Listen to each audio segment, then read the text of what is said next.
السلام علیکم ورحمۃ اللہ وبرکاتہ۔ الحمد للہ نحمده ونستعینه ونؤمن به ونتوکل علیہ ونعوذ باللہ من شرور انفسنا ومن سیئات اعمالنا من يهده اللہ فلا مضل له ومن يضلل فلا هادی له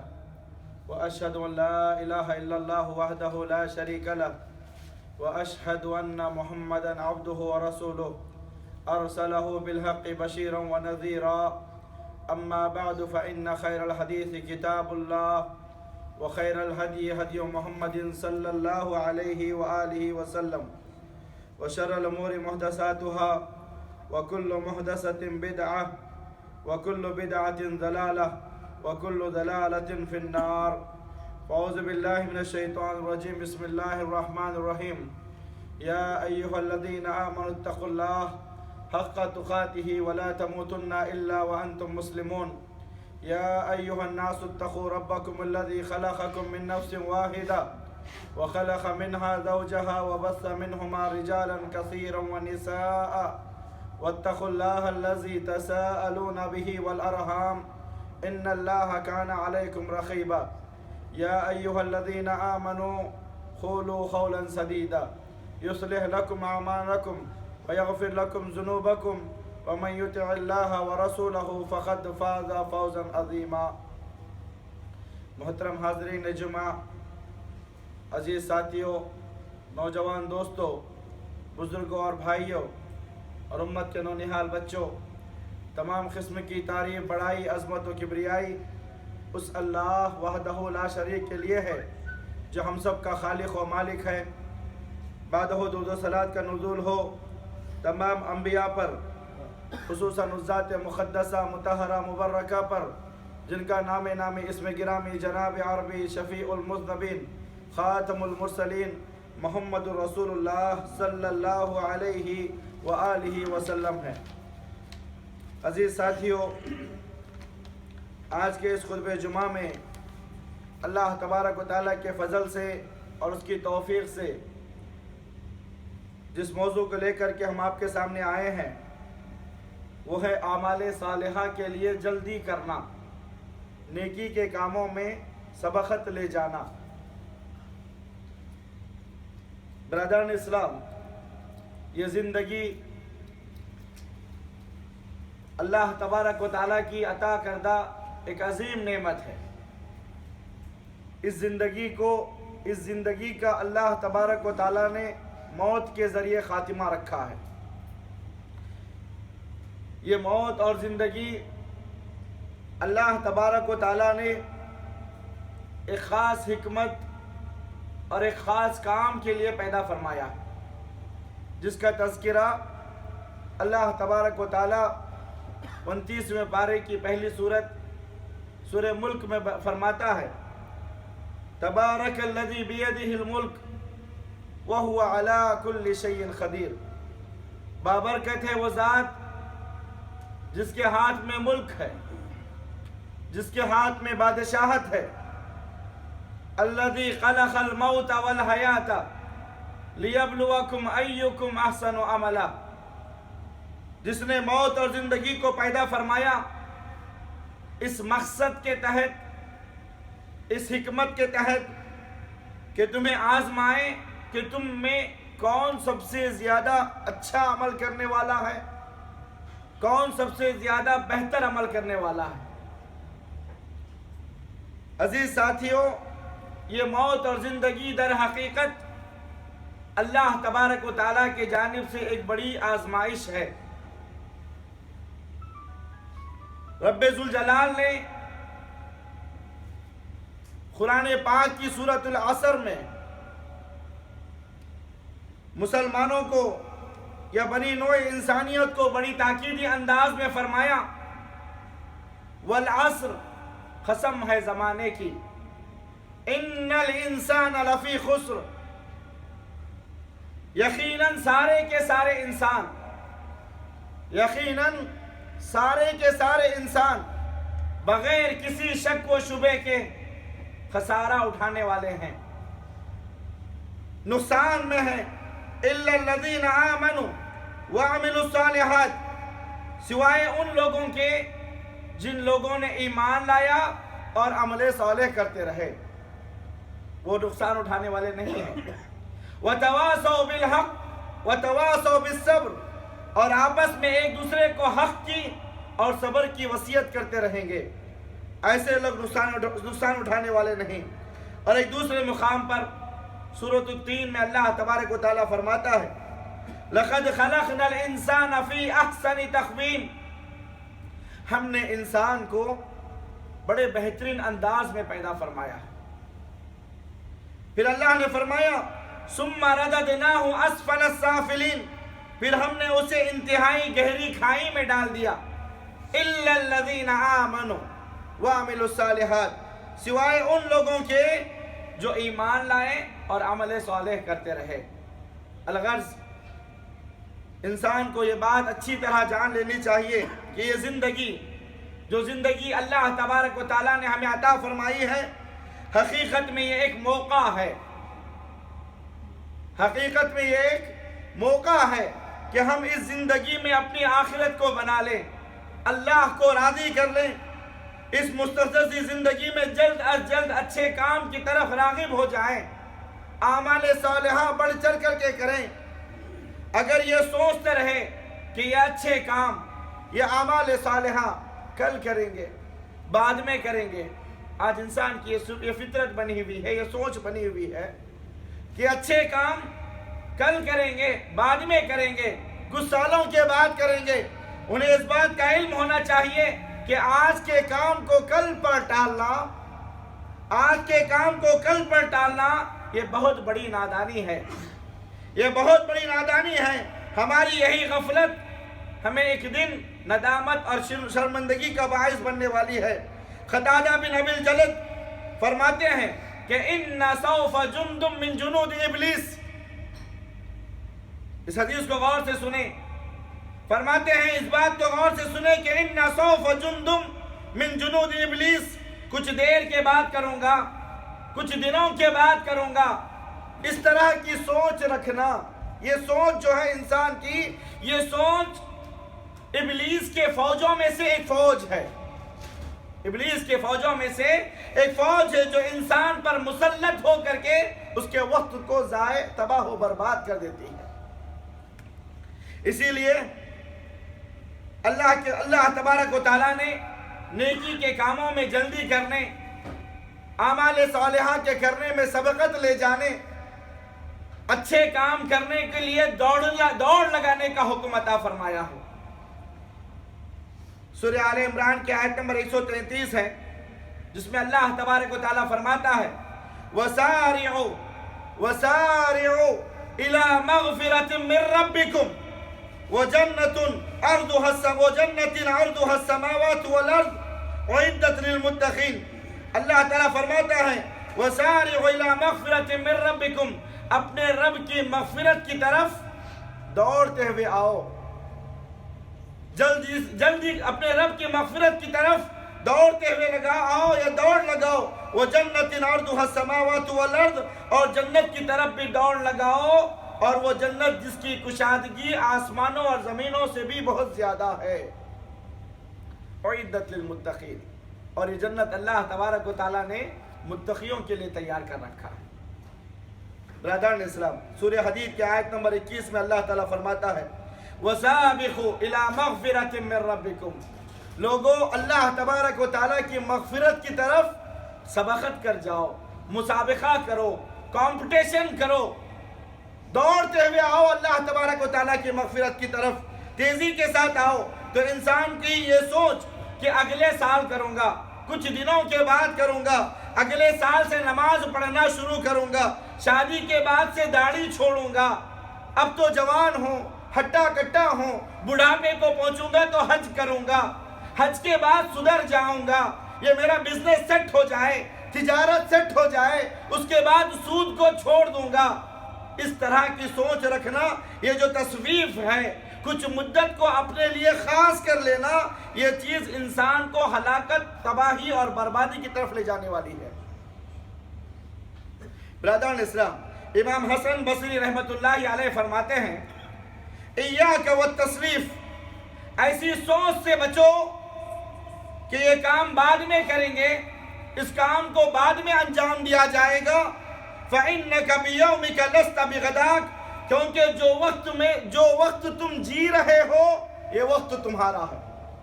جو وقت تم جی رہے ہو یہ وقت تمہارا ہے، اگلے وقت کی ضمانت کوئی نہیں دے سکتا. برادران اسلام، یہی وجہ ہے کہ محمد رسول اللہ صلی اللہ علیہ وسلم فرماتے ہیں، مسند احمد اور مسند حاکم کی صحیح حدیث ہے، پیارے رسول صلی اللہ علیہ وسلم نے فرمایا اغتنم خمسا قبل خمس، 5 چیزوں کے آنے سے پہلے 5 چیزوں کو غنیمت جان لو، 5 چیزوں کے ہونے سے پہلے 5 چیزوں کو غنیمت سمجھو. حیاتک قبل موتک، جب تک زندگی ہے، موت آنے سے پہلے زندگی کو غنیمت سمجھو، کیونکہ موت آنے کے بعد لمحہ بھر کے لیے بھی تمہیں زندگی میسر نہیں ہوگی. وصحتک قبل سقمک، صحت کو، تندرستی کو، بیماری آنے سے پہلے غنیمت سمجھو. جب تک صحت و تندرستی ہے، جتنی عبادت کر سکتے ہو عبادت کر لو، اللہ کو راضی کر لو، ورنہ جب بیماری آ جائے گی تو تم یہ عبادتیں نہیں کر پاؤ گے. وفراغک قبل شغلک، جب تک فارغ ہو، بیکار میں بیٹھے ہوئے ہو، فارغ وقت تمہارے پاس موجود ہے، مشغولیت آنے سے پہلے اس وقت کو غنیمت جانو اور عبادت کر لو. وشبابک قبل حرمک، جب تک جوانی ہے، بڑھاپا آنے سے پہلے جوانی کو غنیمت سمجھو. وغناک قبل فقرک، اللہ تبارک و تعالیٰ نے اگر تمہیں کچھ دے دیا ہے، مستغنی کر دیا ہے، مال و دولت سے نوازا ہے، تو فقیری آنے سے پہلے مال و دولت کو غنیمت سمجھو. برادران اسلام، یہ صحت ہے، مال ہے، تندرستی ہے، زندگی ہے، یہ سب کچھ اللہ نے ہمیں عطا فرمایا ہے. اتنا سب کچھ ہونے کے بعد بھی اللہ تبارک و تعالیٰ کو اگر ہم نہ منا لیں تو کب منائیں گے؟ برادران اسلام، یہ 5 چیزیں ہیں جو غنیمت ہیں، اللہ نے دیے ہیں، ان کو غنیمت سمجھو. یاد رکھو، ان میں سے ایک ایک چیز چھنتی چلی جائے گی، ختم ہوتی جائے گی. پھر اس کے بعد آدمی کوشش کر کے بھی اس کو حاصل کرنا چاہے تو حاصل نہیں کر سکتا. یہی وجہ ہے کہ نبی پاک صلی اللہ علیہ وسلم نے فرمایا، صحیح مسلم کی روایت ہے، بادروا بالاعمال خیرا، بادروا بالاعمال خیرا، لوگوں نیکی کے کام کرنے میں، اچھے کام کرنے میں جلدی کرو، نیکی کے کام کرنے میں، اچھے کام کرنے میں جلدی کرو. فتنن کقطع اللیل المظلم، پیارے رسول صلی اللہ علیہ وسلم نے فرمایا، کیونکہ فتنے انتظار میں کھڑے ہوئے ہیں، اور فتنے بھی ایسے ہیں جیسے کالی رات کے ٹکڑے ہوتے ہیں. یصبح الرجل مؤمنا ویمسی کافرا، آدمی صبح کو مومن ہوتا ہے، ایمان والا ہوتا ہے، شام ہوتے ہوتے اپنے ایمان سے ہاتھ دھو بیٹھتا ہے. ویمسی مؤمنا ویصبح کافرا یبیع دینہ بارض من الدنیا، آدمی شام میں مومن رہتا ہے اور صبح ہوتے ہوتے صبح ہوتے ہوتے آدمی اپنے ایمان کو دنیا کے بدلے میں بیچ دیتا ہے ایسے فتنے انتظار میں کھڑے ہیں، اس لیے جب تک اللہ تبارک و تعالیٰ نے دل کو زندہ رکھا ہے، دل میں خوف خدا موجود ہے، اس وقت تک اعمال کر لو،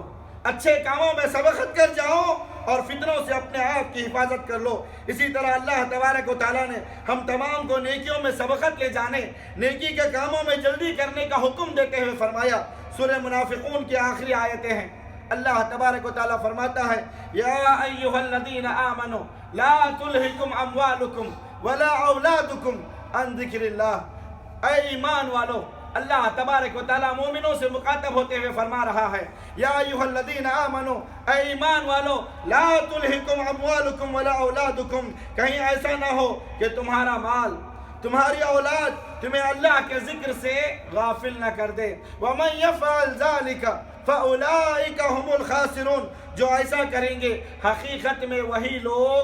خسارہ اٹھانے والے ہیں، نقصان اٹھانے والے ہیں۔ وَأَنفِقُوا مِمَّا رَزَقْنَاكُمْ مِنْ قَبْلِ أَن يَأْتِيَ أَحَدَكُمُ الْمَوْتُ،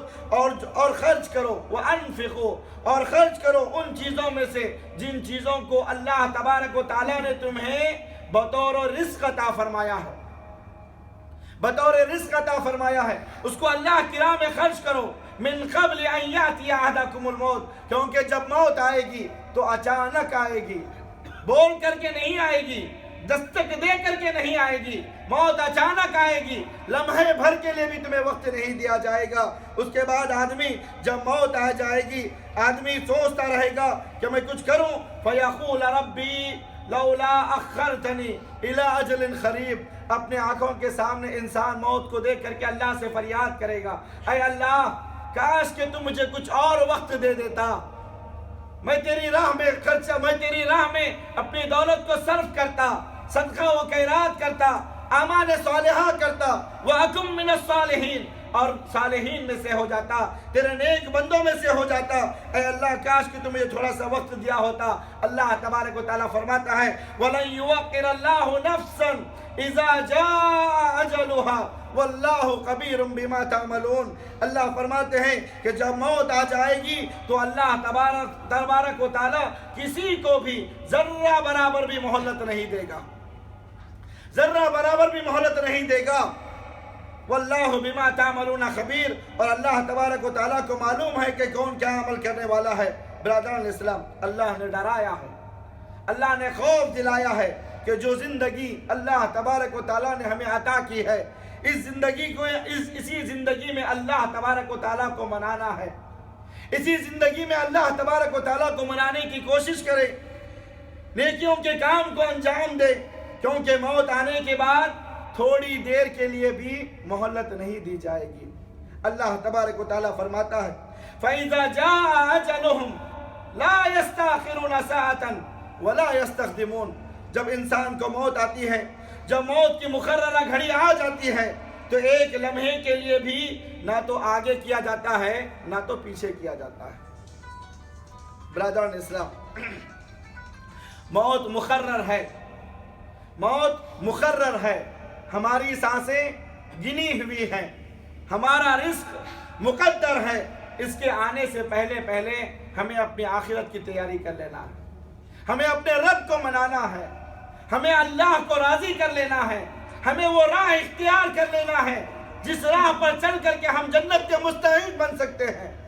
ورنہ موت آئے گی تو اللہ تبارک و تعالیٰ ایک لمحہ بھر کے لیے بھی ہمیں وقت نہیں عطا فرمائے گا۔ برادران اسلام، قرآن کریم کی ان تعلیمات پر غور کریں۔ امام ابن کثیر رحمۃ اللہ علیہ فرماتے ہیں 5 مقامات ایسے ہیں جہاں پر ایک بندہ اللہ تبارک و تعالیٰ کے سامنے روئے گا، گڑ گڑائے گا، فریاد کرے گا، درخواست کرے گا کہ اللہ مجھے دوبارہ دنیا میں بھیج دے، میں نیکی کے کام کر لوں گا، میں اچھے کام کروں گا، صدقہ و خیرات کروں گا، تیری جنت کا حقدار بن جاؤں گا، مگر اللہ تبارک و تعالیٰ موقع نہیں عطا فرمائے گا۔ برادران اسلام، ان مقامات کو بھی بیان کرتا چلوں۔ امام ابن کثیر رحمۃ اللہ علیہ فرماتے ہیں پہلا مقام عند الاحتضار، عند الاحتضار، موت کے وقت بندہ اللہ سے فریاد کرے گا، اللہ تبارک و تعالیٰ فرماتا ہے حتی اذا جاء احدهم الموت قال رب ارجعون لعلی اعمل صالحا فیما ترکت، یہاں تک کہ ان میں سے جب کسی کو موت آئے گی بندہ اللہ سے درخواست کرے گا، اے اللہ میری موت آ چکی ہے، میں نے اچھے کام نہیں کیے، اے میرے پروردگار مجھے تھوڑا سا وقت دے دے، تھوڑی سی مہلت دے دے، دوبارہ دنیا میں چھوڑ دے، میں اچھے کام کروں گا، میں اچھے اعمال کر لوں گا،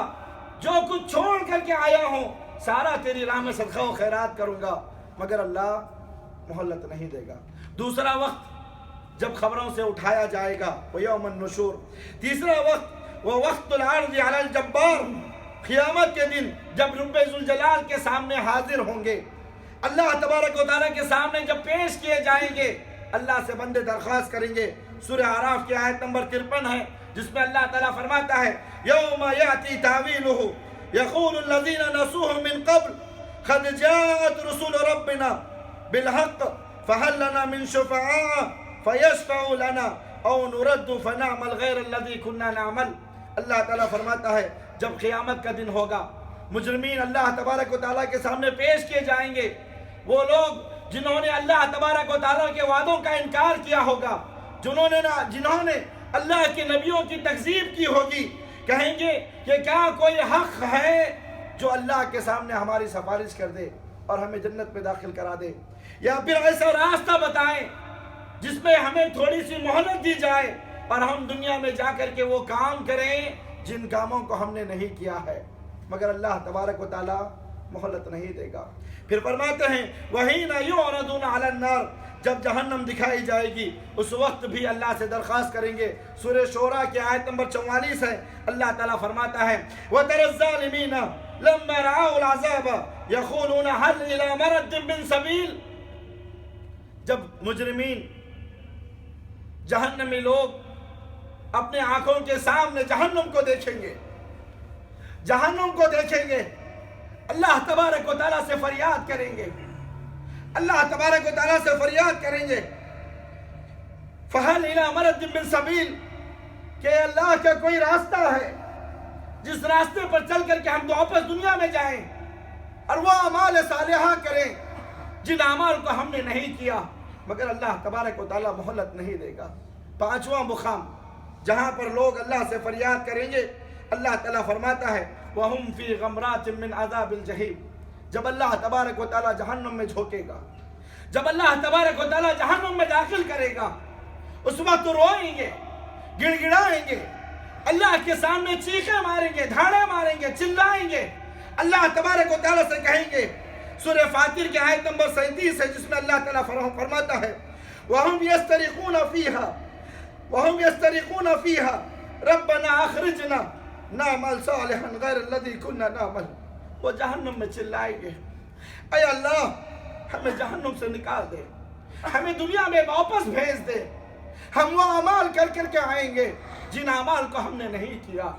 اللہ تبارک و تعالیٰ ان کے جواب میں کہے گا اولم نعمرکم ما یتذکر فیہ من تذکر، کیا ہم نے تمہیں وہ عمر نہیں عطا کی تھی، وہ زندگی نہیں عطا کی تھی، وہ وقت نہیں دیا تھا جس وقت میں تم اعمال صالحہ کر سکتے تھے؟ ایک نصیحت حاصل کرنے والا نصیحت حاصل کر سکتا تھا، مگر تم اپنی دنیا میں مست رہے، تمہیں آخرت کی نہیں سوچی، تمہیں آخرت کے بارے میں کچھ بھی ذرہ برابر بھی غور و فکر نہیں کیا۔ کیا ہم نے تمہیں وہ عمر نہیں عطا کی تھی، وہ زندگی نہیں عطا کی تھی جس عمر میں نصیحت حاصل کرنے والا نصیحت حاصل کر سکتا تھا؟ یہاں تک کہ اللہ تعالیٰ فرماتا ہے وَجَاءَكُمُ النَّذِيرُ، ہم نے تمہارے یہاں ڈرانے والوں کو بھی بھیجا تھا، اللہ کے پیغمبر بھی آئے تھے، اللہ کے رسول بھی آئے تھے، اللہ کی کتاب بھی آئی تھی، ڈرانے والے بھی تمہارے سامنے آئے تھے، مگر تم نے اس وقت ہوش میں نہیں تھے، تم لوگ بے ہوش پڑے تھے، دنیا کی طرف تمہارے دلوں میں پڑی ہوئی تھی۔ اللہ تعالیٰ فرماتا ہے فَذُوقُوا فَمَا لِلظَّالِمِينَ مِن نَصِيرٍ، اب عذاب کو چکو، تم ظالموں کا کوئی مدد کرنے والا یہاں پر نہیں ہوگا۔ برادران اسلام، یہ زندگی اللہ تبارک و تعالیٰ کی طرف سے ایک موقع ہے، ایک مہلت ہے، یہ سانس بند ہو جانے سے پہلے، یہ روح جسم سے نکل جانے سے پہلے اللہ تبارک و تعالیٰ کو منا لو، اللہ تبارک و تعالیٰ کو راضی کر لے۔ انسان کو دوبارہ دنیا میں نہیں بھیجا جائے گا، لمحے بھر کی بھی مہلت اسے نہیں عطا کی جائے گی۔ یہ وقت کو غنیمت جانو جو وقت اللہ نے ہمیں عطا فرمایا ہے۔ برادران اسلام، دنیا کے ساتھ ساتھ ہم تمام پر انتہائی ضروری ہے کہ ہم سب کے سب سے زیادہ اپنی آخرت کی طرف توجہ دیں، اپنے آخرت کو بنائیں۔ یہ زندگی اللہ نے ہمیں نعمت کے طور پر عطا فرمائی ہے، اس زندگی کو غنیمت سمجھے، اور اس زندگی میں اپنے سانس ختم ہو جانے سے پہلے، روح جسم سے نکل جانے سے پہلے وہ کام کر جائیں جن کام کے بدولت ہمیں اللہ تبارک و تعالیٰ جنت کا وعدہ عطا فرمایا۔ کیونکہ برادران اسلام، یہ جب اعمال صالحہ کی بات آئی ہے تو اس بات کو بھی ذکر کر کے بات کو ختم کرتا ہوں۔ قرآن پاک میں اللہ تبارک و تعالیٰ نے کامیابی کے لیے، جنت کے حصول کے لیے، اللہ کی رضا کے لیے جن چیزوں کا ذکر فرمایا ہے ان میں پہلی چیز کیا ہے؟ آدمی کا ایمان والا ہونا۔ ہم اعمال تو بہت کرتے ہیں، اچھے کام بھی بہت کرتے ہیں، مگر ان اعمال کی قبولیت اللہ تبارک و تعالیٰ کے نزدیک بے حد ضروری ہے۔ ہمیں چاہیے کہ ہم ان اعمال کی بدولت یہ دیکھیں کہ اللہ ہمارا راضی ہو جائے۔ تو وہ اعمال کون سے ہیں جن کے کرنے سے اللہ راضی ہوتا ہے، جن کے کرنے سے ہماری آخرت بن جاتی ہے؟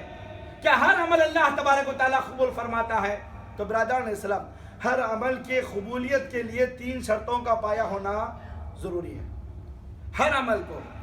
آپ جو بھی کام کر رہے ہیں، ضروری ہے کہ ان کاموں کے اندر آپ ان 3 شرطوں کو ملحوظ رکھیں۔ اگر یہ شرط موجود ہیں تو آپ کا وہ عمل اللہ کے دربار میں قابل قبول ہے، ورنہ وہ عمل اللہ تبارک و تعالیٰ مقبول نہیں فرمائے گا، قبول نہیں فرمائے گا۔ اس میں سے پہلی شرط کیا ہے؟ آدمی کا ایمان والا ہونا، آدمی کا مومن ہونا، یہ پہلی شرط ہے۔ آدمی، اب آپ یہ سوال بھی کر سکتے ہیں کہ بھی ہم تو یہاں پر سارے مومن ہیں، سارے ایمان والے ہیں، تو پھر اس بات کو کہنے کی ضرورت کیا ہے؟ برادران اسلام، یہ بات بھی عرض کرتا چلوں، جس طریقے سے وضو کرنے کے بعد وضو ٹوٹ جاتا ہے، کچھ کام ایسے ہیں جن کے کرنے سے وضو باطل ہو جاتا ہے۔ مثلا آدمی وضو بنا کر کے مسجد میں آیا، ہوا خارج ہو گئی، وضو ٹوٹ گیا۔ آدمی وضو بنا کر کے مسجد کے اندر آیا، قضائے حاجت کر لیا تو وضو ٹوٹ گئی۔ اسی طریقے سے نماز بھی ٹوٹتی ہے۔ نماز میں آدمی نماز پڑھ رہا ہے تو نماز کی حالت میں اگر آدمی کا رخ بدل گیا تو نماز ٹوٹ جاتی ہے، قبلے سے رخ بدل گیا تو نماز ٹوٹ جاتی ہے۔ اسی طریقے سے نماز پڑھتے پڑھتے آدمی اگر دوران نماز بات چیت کر لیا تو نماز باطل ہو گئی، نماز ٹوٹ گئی۔ اسی طریقے سے آدمی کا اسلام بھی ٹوٹتا ہے۔ جیسے وضو ٹوٹتا ہے، نماز ٹوٹتی ہے، ایسے ایمان بھی ٹوٹتا ہے، اسلام بھی ٹوٹتا ہے۔ وہ کیسے؟ یہ بھی تو مختصر طور پر بتاتا چلو۔ آدمی جو مومن ہوتا ہے، ایمان والا ہوتا ہے، اگر اس نے اللہ کے علاوہ کسی اور کو شریک کر لیا، غیر اللہ کے سامنے شرک کر لیا، یعنی وہ جو عبادتیں اللہ کے لیے خاص ہیں، اگر اس نے اللہ کے علاوہ کسی اور کے لیے کیا تو وہ اس کا ایمان ٹوٹ گیا، وہ اسلام سے خارج ہو گیا۔ غیر اللہ کی عبادت کرنا، شرک کرنا، جادو کرنا، کفریہ کلام کہنا، اللہ کے کلام کا انکار کرنا، یہ ساری چیزیں ایسی ہیں جس سے آدمی کا ایمان ٹوٹ جاتا ہے، اسلام سے خارج ہو جاتا ہے۔ تو اسی لیے اللہ کے رسول صلی اللہ علیہ وسلم نے فرمایا کہ آدمی کے عمل کی قبولیت کی پہلی شرط یہ ہے کہ انسان کا مومن ہونا اور ایمان والا ہونا۔ ایمان والا ہونا یہ بے انتہا شرط ہے۔ اسی طریقے سے ایمان کے ساتھ ساتھ قرآن کریم میں اکثر مقامات پر اللہ تبارک و تعالیٰ نے عمل صالح کا بھی ذکر فرمایا ہے۔ یاد رکھو، جب تک ہمارا ایمان عمل صالح سے جڑا ہوا ہے، ہمارا عمل اللہ کے دربار میں قبول ہے۔ آدمی مومن ہے مگر عمل صالح نہیں ہے، آدمی عمل صالح کر رہا ہے مگر ایمان والا نہیں ہے، تو ان دونوں صورتوں میں اس کا عمل اللہ کے دربار میں قبول نہیں ہے۔ برادران اسلام، سورہ کہف کی آخری آیات میں اللہ تبارک و تعالیٰ فرماتا ہے فَمَنْ كَانَ يَرْجُو لِقَاءَ رَبِّهِ فَلْيَعْمَلْ عَمَلًا صَالِحًا وَلَا يُشْرِكْ بِعِبَادَةِ رَبِّهِ أَحَدًا۔ جو اللہ تبارک و تعالیٰ سے ملنے کی تمنا رکھتا ہے، جی کون ہے جو اللہ سے ملنے کی تمنا نہیں رکھتا؟ ہر شخص چاہتا ہے کہ میں اللہ سے ملاقات کروں، اللہ کو دیکھوں، اللہ سے ملوں۔ اللہ تبارک و تعالیٰ فرماتا ہے فَمَنْ كَانَ يَرْجُو لِقَاءَ رَبِّهِ، جو شخص یہ تمنا رکھتا ہے کہ وہ اللہ سے ملے، اللہ سے ملاقات کرے، اللہ تبارک و تعالیٰ راستہ دکھا رہا ہے۔ فَلْيَعْمَلْ عَمَلًا صَالِحًا، اس کے لیے ضروری ہے کہ اسے چاہیے کہ وہ کثرت سے اعمال صالحہ کرے، اچھے کام کرے، نیکی کے کاموں میں سبقت کرے۔ وَلَا يُشْرِكْ بِعِبَادَةِ رَبِّهِ أَحَدًا، اور اپنے رب کے ساتھ کسی دوسرے کو شریک نہ کرے، اپنے رب کے ساتھ کسی دوسرے کو شریک نہ کریں۔ وہ عبادتیں، وہ کام، وہ امور جو اللہ کے لیے مختص ہیں، ان کو اللہ کے علاوہ کسی اور کے لیے نہ کریں۔ سجدہ اللہ کے لیے کریں، رکوع اللہ کے لیے کریں، اللہ کو اپنا حاجت روا سمجھے، اللہ کو مشکل کشا سمجھے، اللہ کو داتا سمجھے، اللہ کو دستگیر سمجھے۔ اگر ان کاموں میں اللہ کے علاوہ کسی اور کو آپ نے شریک کیا تو آپ کا ایمان چلا گیا، ایمان چلا گیا۔ برادران اسلام، یاد رکھو، صرف عمل نہیں بلکہ عمل صالح ہونا چاہیے، یعنی وہ کام جو کام آپ کر رہے ہو وہ کام خالص اللہ کے لیے ہو، اور عمل ایسا ہو جسے اللہ تبارک و تعالیٰ قبول فرمائے۔ تو کون سا عمل اللہ تبارک و تعالیٰ قبول کرتا ہے؟ فضیل بن عیاض رحمۃ اللہ علیہ بیان فرماتے ہیں وہ اخلص العمل واصوبہ، وہ عمل اللہ قبول کرتا ہے جو خالص ہو اور درست عمل ہو، جو خالص ہو اور درست عمل ہو۔ آخری بات بتا کر کے ختم کرتا ہوں، وہ عمل اللہ تبارک و تعالیٰ قبول کرتا ہے جو عمل خالص ہو اور اور درست ہو۔ کسی نے پوچھا کہ خالص اور درست کا معنی کیا ہے؟ خالص اور درست کا معنی کیا ہے؟ تو فرمایا ان العمل اذا كان خالصا ولم يكن ثوابا لم يقبل اللہ له۔ اگر عمل خالص اللہ کے لیے ہے لیکن عمل درست نہیں ہے تو اللہ اس عمل کو قبول نہیں فرماتا۔ وَإِذَا كَانَ ثَوَابًا وَلَمْ يَكُنْ خَالِصًا لَمْ يَقْبَلَهُ اللَّهُ سبحانہ وتعالی۔ اگر عمل درست ہے لیکن خالص اللہ کے لیے نہیں ہے تو وہ عمل بھی اللہ کے دربار میں قبول نہیں ہوگا۔ تو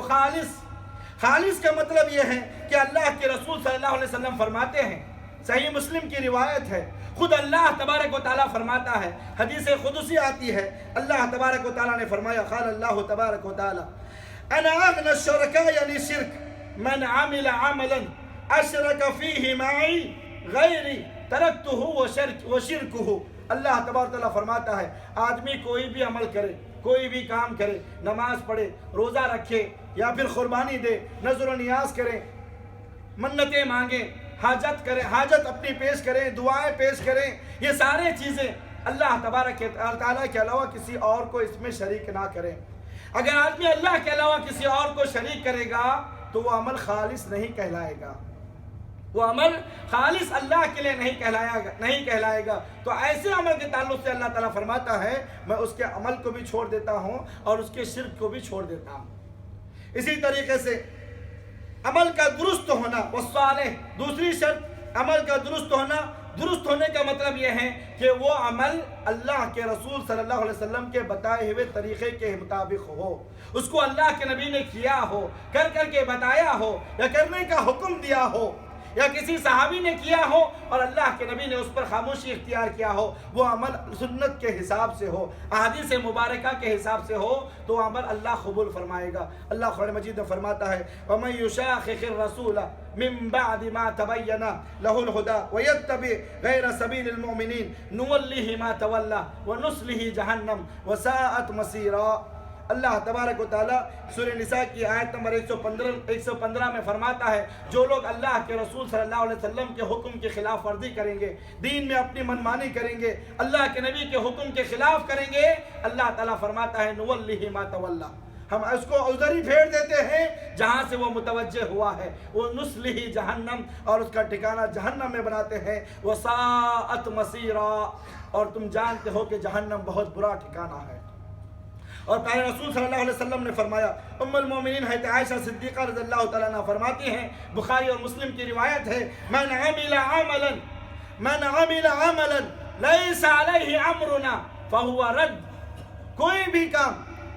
کام جس پر اللہ کے رسول صلی اللہ علیہ وسلم کی مہر نہ ہو، جس کو اللہ کے نبی نے نہ کیا ہو، وہ عمل رد ہے، چاہے وہ میلاد النبی ہو، چاہے وہ شب برات ہو، چاہے وہ شب معراج ہو، چاہے وہ رجب کے کنڈے ہو، یہ ساری چیزیں جن کو اللہ کے رسول صلی اللہ علیہ وسلم نے نہیں کیا، اگر کوئی آدمی کرتا ہے تو وہ چیز شریعت کے خلاف ہے، وہ شخص اللہ کے رسول صلی اللہ علیہ وسلم کے سنت کے خلاف کر رہا ہے، اور ایسا شخص کا ٹھکانہ اللہ فرماتا ہے وَنُصْلِهِ جہنم، اللہ نے جہنم میں بنایا ہے۔ تو برادران اسلام، یہ تین کام اعمال کی قبولیت کے شرطوں میں ہیں، یعنی پہلا آدمی کا ایمان والا ہونا، مومن ہونا ضروری ہے، دوسرا اس عمل کو اللہ کے لیے خاص کرے، یعنی خالص وہ عمل اللہ کے لیے کرے، دوسرا عمل درست ہو، یعنی عمل سنت کے حساب سے ہو، وہ جو کام آپ کر رہے ہو وہ کام اللہ کے رسول صلی اللہ علیہ وسلم کی سنت سے ثابت ہو، تو ایسے عمل ہی اللہ تبارک تعالیٰ قبول فرمائے گا۔ تو برادران اسلام، اعمال صالحہ بہت سارے ہیں، انشاءاللہ اگلے خطبے میں ہم آپ کے سامنے اعمال صالحہ کے تعلق سے بیان کریں گے کہ نیک عمل کون سے ہیں۔ اللہ سے ہم دعا کرتے ہیں کہ اللہ ہمیں جو زندگی تو نے عطا فرمایا ہے اس زندگی کو غنیمت سمجھنے کی توفیق عطا فرما، اس زندگی میں ہمیں اپنی آخرت کی تیاری کرنے کی توفیق عطا فرما، اس زندگی میں ہمیں تجھے منانے کی اور تجھے راضی کرنے کی توفیق عطا فرما۔ اے اللہ، اس مجلس اور نیکی کے کاموں میں سبقت کرنے کی توفیق عطا فرما، جلد از جلد کرنے کی توفیق عطا فرما، اس میں تاخیر اور اس میں سستی اور کاہلی برتنے سے ہمیں محفوظ فرما دے۔ اے اللہ، اس مجلس میں یا امت میں جو لوگ پریشان حال ہیں تو ان کے پریشانیوں کو دور فرما، جو لوگ تنگ دست ہیں تو ان کی تنگ دستی کو دور فرما، جو لوگ بیمار ہیں تو انہیں شفائے کاملہ عاجلہ عطا فرما، جو بے شادی شدہ ہیں ان کے شادیوں کا انتظام فرما دے، جو لوگ بے اولاد ہیں تو انہیں اولاد نصیب فرما، جب تک دنیا میں رکھ اللہ ایمان اور اسلام کی حالت پر ہمیں زندہ رکھ، جب وفات بھی عطا فرما تو اللہ ایمان اور اسلام کی حالت پر وفات عطا فرما، اور زبانوں سے کلمہ لا الہ الا اللہ محمد رسول اللہ صلی اللہ علیہ وآلہ وسلم عطا فرما۔ اقول قولی ھذا واستغفر اللہ لی ولکم ولسائر المسلمین من کل ذنب فاستغفروا وتوبوا الیہ انہ هو الغفور الرحیم۔